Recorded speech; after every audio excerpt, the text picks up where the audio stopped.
Les saluda el ingeniero Jorge Chávez Torres, especialista de seguridad y salud en el trabajo de la sede central. Continuando con nuestro programa de seguridad y salud en el trabajo, queremos compartir esta importante capacitación acerca del proceso de identificación de peligros, evaluación de riesgos, determinación de controles, utilizando la herramienta IPERC. Acompáñanos a conocer un poco más acerca de esta herramienta IPERC, su uso y su metodología, que es la base para la implementación de un sistema de gestión de seguridad y salud en el trabajo en una entidad estatal como en una empresa privada. Bien, vamos a iniciar con nuestra capacitación del proceso de identificación de peligros, evaluación de riesgos y determinación de controles utilizando nuestra herramienta IPERC. El objetivo básicamente de esta capacitación es conocer justamente el proceso para la identificación de peligros, establecer una evaluación de riesgos y de esta manera también establecer las medidas de control en las actividades que desarrolla la SUNAR. Conocer también los pasos para realizar el llenado del IPERC y como parte final vamos a ver los alcances que se desarrolla en el mapa de riesgos y su aplicación correspondiente. El Ministerio de Trabajo y Promoción del Empleo normalmente de manera anual reporta las notificaciones de los accidentes de trabajo a nivel nacional. Es una data muy importante en la cual en este año se ha podido visualizar, según el cuadro que se muestra en la presentación, que actualmente tenemos al mes de abril 87 accidentes mortales. Tenemos un registro también de 11.960 accidentes de trabajo, 211 incidentes peligrosos y 63 enfermedades ocupacionales. Acá hay un dato importante que resaltar, que es la cantidad de incidentes peligrosos. Como ustedes pueden ver, solamente entre el mes de enero y abril se han reportado 211, cifra en la cual debería ser mayor en comparación a la cantidad de accidentes de trabajo. ¿Por qué? Porque si esta cifra es mayor, si el reporte de incidentes peligrosos es mayor, se pueden aplicar medidas de acción correctivo preventiva para que no ocurran justamente los accidentes. Si esta cifra fuera mayor, es muy probable que los accidentes de trabajo, que el índice o la cantidad de accidentes de trabajo disminuya notablemente. Y esto sucede cada año, ¿no? Revisemos nuestra normativa aplicable. En la Ley 29783, la Ley de Seguridad y Salud en el Trabajo, establece en su artículo 57 que el empleador actualiza la evaluación de riesgos por lo menos una vez al año, o cuando las condiciones de trabajo varían, ¿no? Como puede ser también la ocurrencia de un evento no deseado, como un accidente de trabajo, como un incidente de trabajo, el cambio de puestos de trabajo, la modificación de las áreas de trabajo que hace que amerite una nueva evaluación de riesgos. Asimismo, esta evaluación de riesgos también compromete a que se realicen controles periódicos de la salud de los trabajadores y de las condiciones de trabajo para detectar, digamos, situaciones potencialmente peligrosas. También establecen medidas de prevención, incluidas las relacionadas a métodos de trabajo o de producción que garanticen un mayor nivel de protección a los trabajadores. Nuestra Ley 29783 también considera en los artículos 64 al 67 la protección de trabajadores en situación de discapacidad, los factores de riesgo para la procreación, el enfoque de género y la protección a los adolescentes. Asimismo, el reglamento de la Ley 29783, que es el reglamento de la Ley de Seguridad y Salud en el Trabajo, en su artículo 32 menciona algo importante. La documentación que debe exhibir el empleador es justamente la identificación del peligro, la evaluación de riesgos y sus medidas de control, asimismo como el mapa de riesgos. Esta documentación nos dice que debe estar exhibido en un lugar visible dentro del centro de trabajo.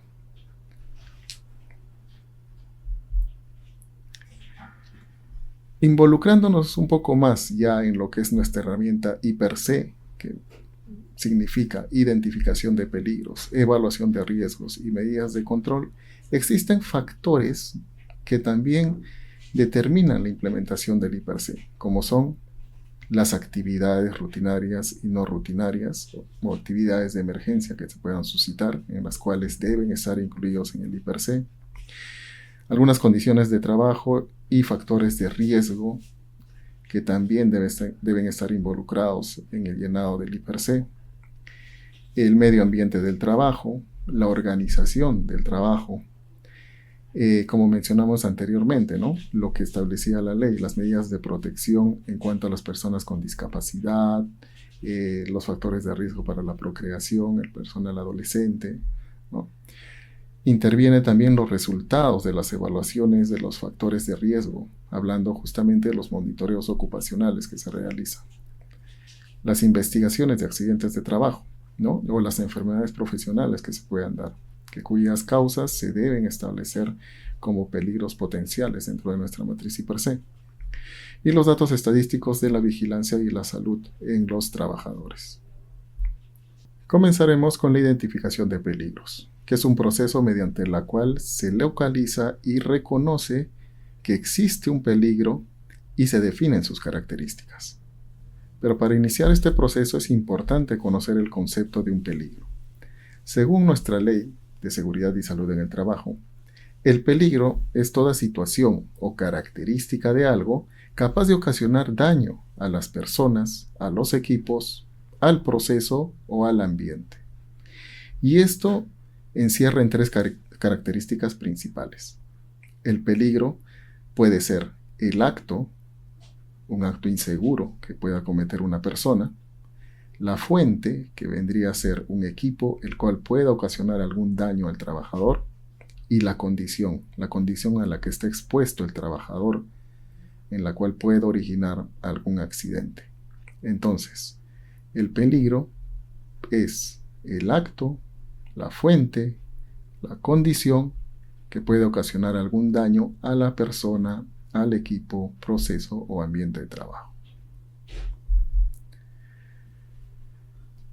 Vamos a ver diferentes características de peligro, en las cuales encontramos peligros físicos, ¿no? Como es el ruido, temperaturas extremas, vibraciones, radiaciones.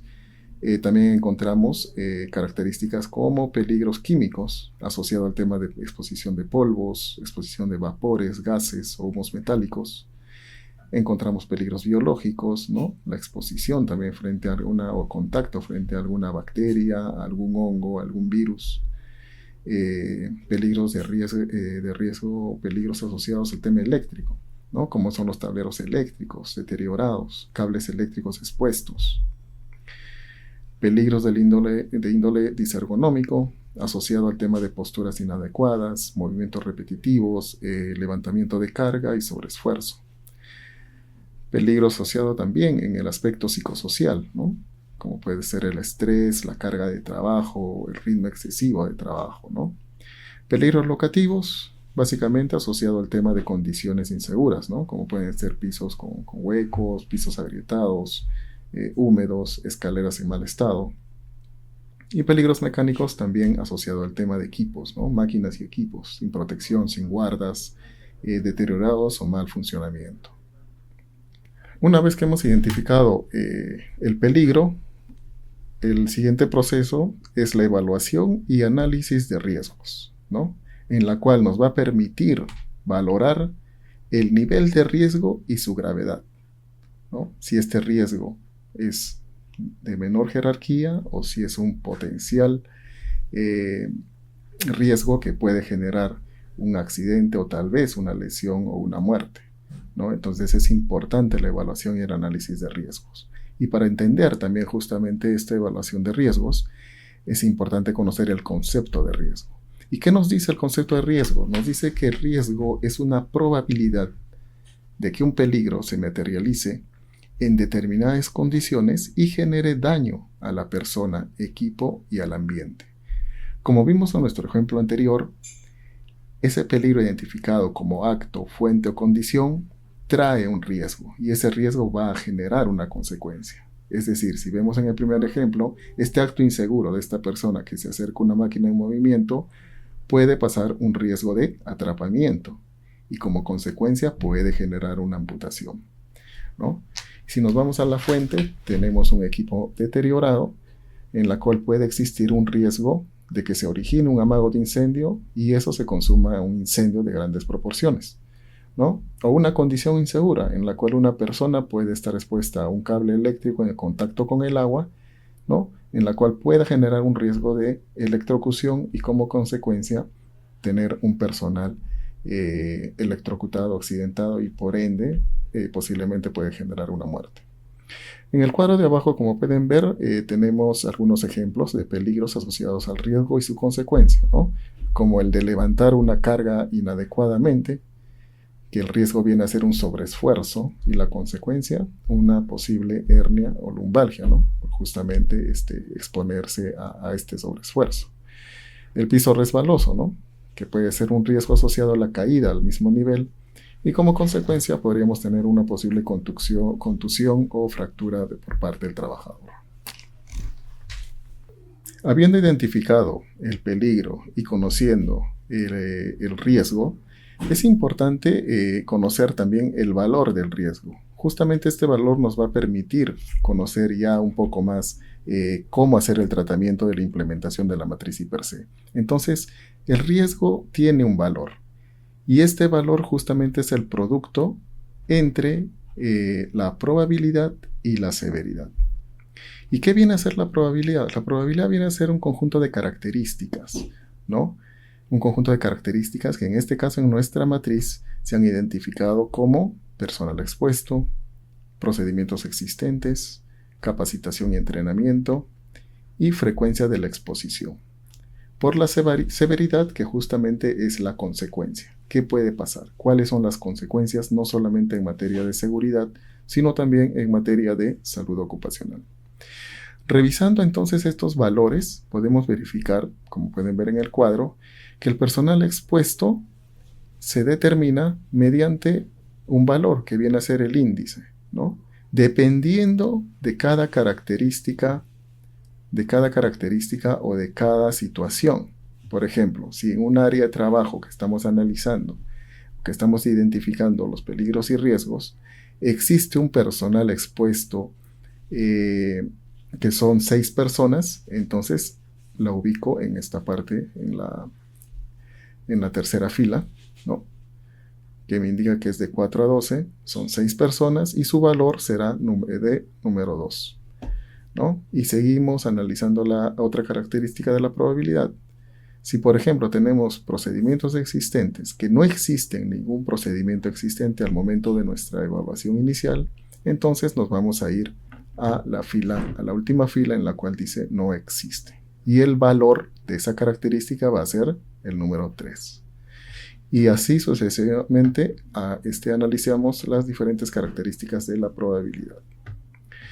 Veamos ahora cómo se analiza la característica de la severidad, que es la consecuencia, ¿no? Si consideramos que durante este análisis de riesgo verificamos que este peligro y riesgo puede ocurrir una lesión sin incapacidad, que tal vez sea solamente un golpe, entonces lo ubicamos acá, ¿no? Donde dice seguridad, lesión sin incapacidad. O también puede estar asociada a salud ocupacional, que puede ser una incomodidad o un disconfort. Entonces el valor va a ser mínimo el valor 1. Si esta severidad durante el análisis del peligro y el riesgo que hemos identificado posiblemente como consecuencia sea una muerte, ¿no? O tal vez estemos analizando conexiones eléctricas defectuosas y puede haber una electrocución al personal que tenga contacto con esta corriente, entonces nuestra consecuencia va a ser mayor y por lo tanto nos tendríamos que ir hasta la última fila de la severidad que dice daño a la salud irreversible, ¿no? Irreversible, que puede ser posiblemente una muerte. Entonces su valor aumenta, ¿no? Es de grado 3, ¿no? Entonces la multiplicación entre la probabilidad por la severidad nos va a dar una valoración del riesgo. Y esta valoración del riesgo nos va a dar mediante un resultado matemático, ¿no? Y se mide la calificación de riesgo de acuerdo a ese resultado matemático, que va desde lo trivial, lo mínimo, que es 4, hasta lo máximo, lo intolerable, que es el resultado de este producto, que puede ser de 25 a 36, que es el resultado en la cual nos va a dar digamos, una calificación de riesgo intolerable. Pero eso lo vamos a ver más adelante en el desarrollo de la matriz IPARCE. Como último proceso, ya una vez que hemos identificado los peligros, hemos evaluado los riesgos, vamos a establecer las medidas de control. Estas medidas de control son medidas propuestas para realizar acciones correctivas o acciones preventivas frente a los peligros y riesgos identificados. ¿Y de qué manera vamos a hacer estas medidas de control o de qué manera las vamos a detallar o identificar? Mediante la jerarquía de controles. Nuestra ley de seguridad y salud en el trabajo nos especifica que justamente para poder hacer el tratamiento de un peligro o riesgo, tenemos que utilizar la jerarquía de controles. Primero, siguiendo los pasos de eliminación, sustitución, control de ingeniería, control administrativo y EPP. Y justamente en la figura que vemos en la presentación, la eliminación se utiliza para eliminar físicamente el peligro, analizar si es viable eliminar el peligro de manera física. Si no es viable, pasaremos a la segunda condición, que es la sustitución, ¿no? Que es reemplazar ese peligro. Evaluar si se puede reemplazar ese peligro, ¿para qué? Para minimizar justamente el riesgo. También tenemos una tercera jerarquía, que son los controles de ingeniería, ¿no? Que se encargan, digamos, de aislar de alguna manera a las personas frente a ese peligro identificado. Establecer tal vez sirenas, establecer alarmas, establecer barreras, ¿no? En la cual el personal no tenga contacto directo hacia ese peligro.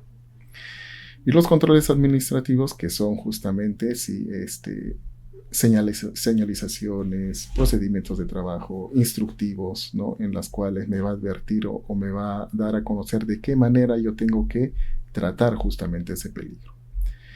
Cuando todos los demás controles son débiles o poco viables, el último control es el uso de equipos de protección personal.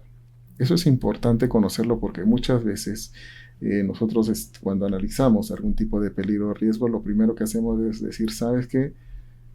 El personal tiene que estar o tiene que hacer uso de los EPPs, ¿no? Como primera medida de prevención. Y realmente no es así, ¿no?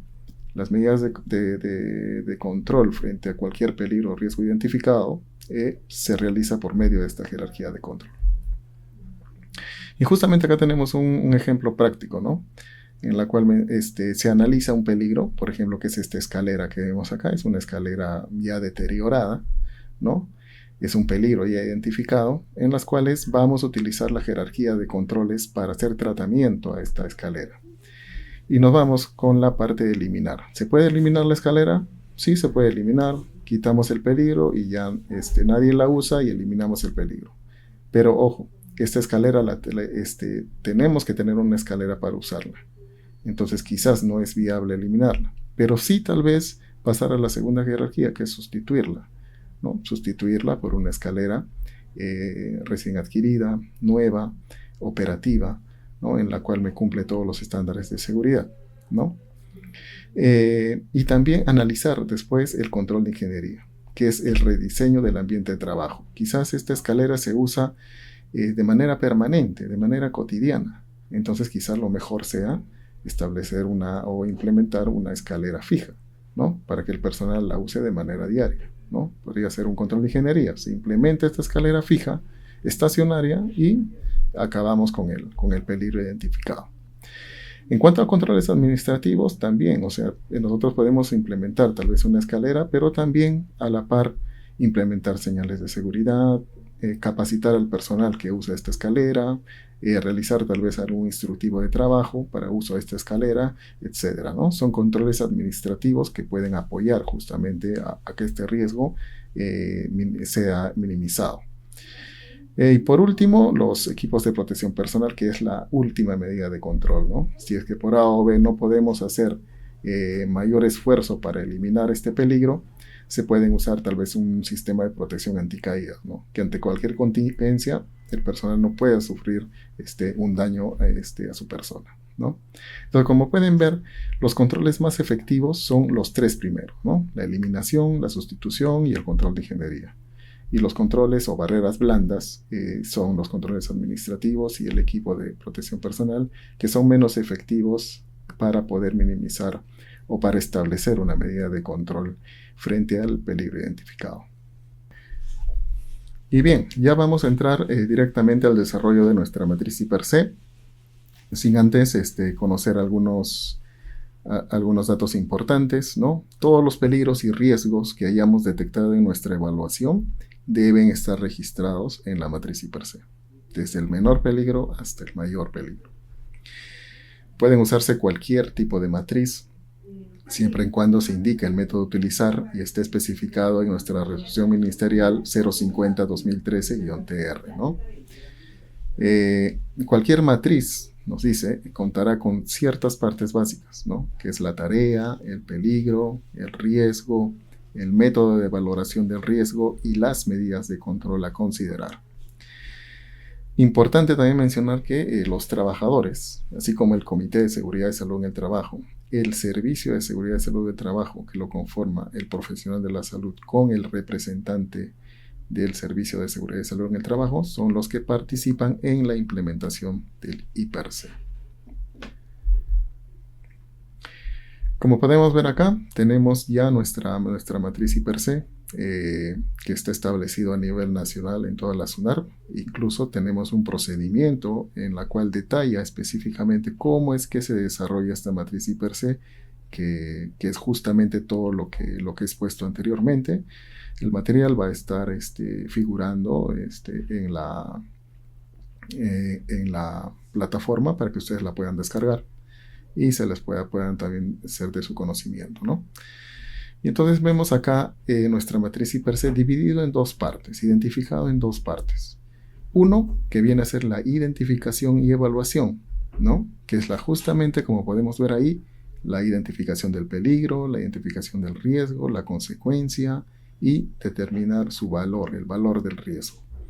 Y la segunda parte ya viene a ser el control frente a esos peligros identificados. Y como podemos ver en verde, se encuentra la jerarquía de controles, ¿no? La eliminación, la sustitución, el control de ingeniería, el control administrativo, los equipos de protección personal. Ahí está la jerarquía de controles. Y bien, vamos a desarrollar nuestra matriz IPER-C y como paso 1, como podemos ver en la imagen, identificamos el proceso, el área y los puestos de trabajo. Seguidamente vamos a identificar también el tipo de actividad, si es una actividad rutinaria o no rutinaria, ¿no? Normalmente rutinaria. ¿Cuándo es no rutinaria? Cuando, por ejemplo, dentro de mi cargo o dentro de mi labor que yo desempeño, está en asistir a algunas comisiones dentro de la jornada laboral fuera del establecimiento o fuera de mi entidad, ¿no? Esa, por ejemplo, es una actividad no rutinaria que tiene que estar, digamos, contenida dentro de la matriz IPER-C, identificada dentro de la matriz IPER-C, ¿no? Seguidamente tenemos que identificar el peligro, el riesgo y la consecuencia, ¿no? Acá, por ejemplo, tenemos un peligro identificado, ¿no? Que dice trabajar frente a la pantalla por demasiado tiempo, de manera continua. El riesgo vendría a ser a la exposición justamente prolongada frente a la pantalla del computador. Y como consecuencia podemos generar tal vez una fatiga visual, un estrés visual, ¿verdad? Entonces ya tenemos identificado un peligro, un riesgo y una consecuencia. A continuación vamos a evaluar la valoración del riesgo. Y como mencioné en el cuadro anterior, vamos a identificar los valores tanto de la probabilidad como la severidad para tener una valorización del riesgo, que obviamente es el resultado del producto de la probabilidad con la severidad. Entonces, en la probabilidad, por ejemplo, dice personal expuesto está con valor 1. ¿Qué significa? Que dentro de esa área de trabajo identificada, encontramos que están laborando entre 1 a 3 personas, ¿no? Seguidamente habla de procedimientos existentes, cuyo valor es 3. Si nos vamos a procedimientos existentes, el valor 3 que dice indica que no existen procedimientos existentes. Eso nos da a entender, ¿no? El valor capacitación y entrenamiento también nos dice que es un valor 3. Este valor 3 que nos indica que el personal no ha sido entrenado o no ha sido capacitado justamente en reconocer esos peligros o en establecer alguna medida de control frente a ese peligro. Entonces está como por valorización número 3. Después tenemos la frecuencia de la exposición, ¿no? La frecuencia de exposición está con un valor 3, en las cuales nos indica que al menos el personal esté expuesto a ese peligro por lo menos una vez al día o tal vez de manera permanente, ¿no? Tal vez tenemos las 8 horas de trabajo expuestos a la pantalla del computador y por lo tanto el análisis obviamente recae en 3, ¿no? Porque justamente recae en ese criterio que hemos evaluado. Entonces, el índice de probabilidad va a ser, como dice esta matriz, la sumatoria justamente de todos estos factores que hemos identificado anteriormente y nos da como resultado el 10. El índice de severidad nos dice que ellos han identificado como un valor 1, ¿no? Y aquí efectivamente vemos en el cuadro celeste, el valor 1 está asociado a un disconfort, a una incomodidad que puede generar al personal por estar expuesto por varias horas frente a la pantalla, ¿no? El valor que nos da es 1. Entonces, el valor de riesgo vendría a ser la multiplicación del índice de probabilidad con el índice de severidad. 10 por 1, 10, ¿no? Y este 10 califica justamente al riesgo con esta segunda matriz, ¿no? De acuerdo al resultado obtenido, que es 10, nos indica que la calificación de riesgo va a ser moderado. Es por eso que está en color azul y con la letra M de moderado, ¿no?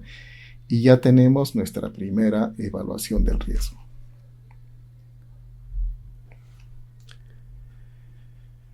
Como segundo paso, como ya tenemos nuestra primera evaluación de riesgo y nos ha dado un resultado de 10 con una calificación de riesgo moderado, tengo que establecer medidas de control a implementar de acuerdo a mi jerarquía de controles.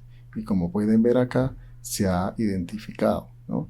Efectivamente, en la parte de eliminación y sustitución se ha considerado que no aplica porque no se ha encontrado una alternativa, digamos, exacta para minimizar ese peligro, pero sí en la parte de control administrativo hemos encontrado, por ejemplo, la realización de programas de pausas activas, la sensibilización en cuanto a actividades de ergonomía, ¿no? Entonces son medidas que se pueden implementar frente a ese riesgo y que nos va a permitir minimizar el valor de ese riesgo. Una vez que nosotros ya hemos implementado los controles de acuerdo a la jerarquía, vamos a hacer una segunda valorización. En las cuales el resultado del índice de probabilidad que antes era 10, ¿recuerdan? Ahora es 8. El índice de severidad no varía, porque la severidad no varía en cada análisis de riesgo. Entonces la multiplicación nos va a dar como resultado 8 y dentro de la calificación va a ser un riesgo tolerable, ¿no? Es por eso que está las siglas TO y en color amarillo, ¿no? Que significa que el riesgo ya es tolerable. Entonces, el riesgo pasó de ser un riesgo de calificación de riesgo moderado a una calificación de riesgo tolerable. Y es así como concluye la evaluación de riesgo inicial y obtenemos una evaluación de riesgo final.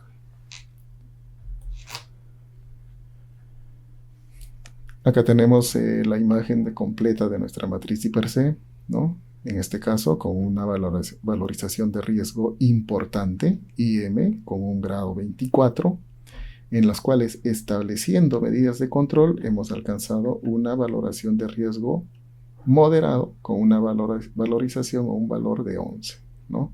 Entonces la idea es que cada peligro, cada riesgo identificado tenga una evaluación inicial y al aplicar los controles, la jerarquía de controles frente al riesgo identificado, el valor de este riesgo disminuya a un menor valor, ¿no?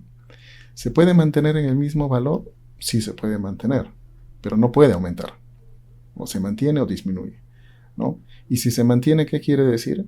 Que los controles no han sido eficaces y que se tiene que implementar más controles. Entonces, es un proceso de mejora continua también esta matriz I+C. Y es por eso que se va actualizando periódicamente, para verificar que los riesgos o los peligros y riesgos identificados que tengan un valor tal vez importante, ¿no? O intolerable, puedan ser minimizados lo más antes posible, ¿no? Y en base a eso, hacer una reevaluación de peligros, una reevaluación de los riesgos de manera anual, como indica la ley. Toda matriz I+C debe estar publicado en los puestos de trabajo, en las áreas de trabajo, para que sea de conocimiento de todo el personal, ¿no? Y como mencioné anteriormente, el desarrollo de esta matriz la realizan los trabajadores con el apoyo del Comité de Seguridad y Salud en el Trabajo, con el apoyo del Servicio de Seguridad y Salud en el Trabajo, en todas las áreas de trabajo. Bien, ahora vamos a hablar acerca de los mapas de riesgo, que son la representación gráfica donde se identifican, localizan y valoran los riesgos, ¿no? O también algunos procesos riesgosos o condiciones a las que esté expuesto el trabajador. ¿Para qué sirven estos mapas de riesgo? Bueno, sirven para facilitar justamente el análisis colectivo de estas condiciones de trabajo, ¿no? Y así son seguras o no seguras o a la que está expuesto el trabajador, ¿no? Y de esta manera también realizar algunas recomendaciones para seguimiento, control y vigilancia de estos factores de riesgo. ¿Cómo elaboramos estos mapas de riesgo? Elaboramos un plano sencillo de las instalaciones de la empresa o entidad que se está analizando, donde se ubican las áreas de trabajo, se identifican los puestos de trabajo, se identifican también algunos equipos, maquinarias, instalaciones eléctricas, ya sea como tableros eléctricos, por ejemplo, para que el personal pueda identificar en este mapa a qué riesgos está expuesto, ¿no? Y de esa manera también conocer las medidas de control que se están utilizando. Y justamente estos mapas de riesgo se identifican a través de señales de seguridad, ¿no? Y es importante también conocer las señales de seguridad. En el Perú existe la norma técnica peruana, la NTP 399.010, en la cual habla justamente o establece las disposiciones para el uso de señales y su simbología, ¿no? Por ejemplo, de acuerdo a esta tabla número 1, el significado general de los colores de seguridad, podemos identificar que las señales de seguridad en color rojo están asociadas al tema de prohibición, material de prevención o de lucha contra incendio. Las señales en color azul están asociadas a obligación. Las señales de color amarillo asociadas directamente a riesgos o advertencias de peligros. Y las señales de color verde a señales informativas en general o señales informativas de emergencia. A continuación tenemos acá ya los ejemplos más detallados, ¿no? De las señales de seguridad. En amarillo, advertencia, como mencionamos. En azul, la obligatoriedad. En rojo podemos encontrar señales de equipos de lucha contra incendio o también señales de prohibición. Y en verde, información general o señales de información de emergencia. Es importante que estos mapas de riesgo, así como los mapas de señalización, los mapas de evacuación, deben estar publicados en las áreas de trabajo, tanto en el ingreso o la salida de las áreas de trabajo, ¿no? Para que el personal tenga un fácil acceso a esta información y de esa manera reconocer también en todo momento a qué peligros o riesgos está expuesto y de esa manera también conocer las medidas de control en las que se encuentran justamente estos peligros. Y bien, hemos llegado al final de esta capacitación, donde hemos aprendido el uso de la herramienta I+C, también hemos conocido acerca de la aplicación de nuestro mapa de riesgos y nos encontramos muy pronto en la siguiente capacitación de acuerdo a nuestro programa de seguridad y salud en el trabajo. Muchas gracias.